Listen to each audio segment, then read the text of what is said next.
ضلع सिद्दीपेट के हुस्नाबाद टाउन में रियासती हुकूमत के अक़लियती मौक़िफ़ के हामिल इदारे सटविन, जिसके ज़रिए ख़वातीन और तालिबात को खुद मुख्तफ़ी और बाइख्तियार बनाया जाता है, एक मरकज़ कायम किया गया है, जिसका आज रस्मी इफ्तिताह रियासती वज़ीर ट्रांसपोर्ट व रुकन असम्बली हुस्नाबाद मिस्टर पूनम प्रभाकर गौड़ ने अंजाम दिया। सिलवाई, एम्ब्रॉयडरी, ब्यूटिशियन के अलावा दूसरे फ़नून की हुस्नाबाद मरकज़ में अमली तरबियत फ़राहम की जाएगी। इस मौके पर रियासती सदर गिरिधर रेड्डी की ज़ेर सदारत मुनक़िदा इफ्तिताई तक़रीब से खिताब करते हुए रियासती वज़ीर पूनम प्रभाकर ने कहा कि रियासती हुकूमत ख़वातीन और तालिबात को खुद मुख्तफ़ी और बाइख्तियार बनाने के लिए पाबंद अहद है, जिसके लिए रियासत भर में सटविन के मराकिज़ कायम किए जा रहे हैं ताकि ज़्यादा से ज़्यादा रोज़गार की फ़राहमी को यकीनी बनाया जा सके। दोनों शहरों हैदराबाद और सिकंदराबाद के अलावा तेलंगाना में 23 मकामात पर सटविन के तरबियती मराकिज़ कायम किए गए हैं। मज़ीद 5 मराकिज़ कायम किए जा रहे हैं।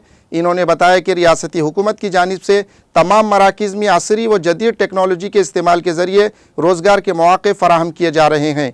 इन्होंने हुस्नाबाद और खुर्व जवार की घरेलू ख़वातीन और तालिबात को हुस्नाबाद मरकज़ में दाखिला लेकर अपने मनपसंद शोबों में महारत व रोज़गार हासिल करने का मशवरा दिया।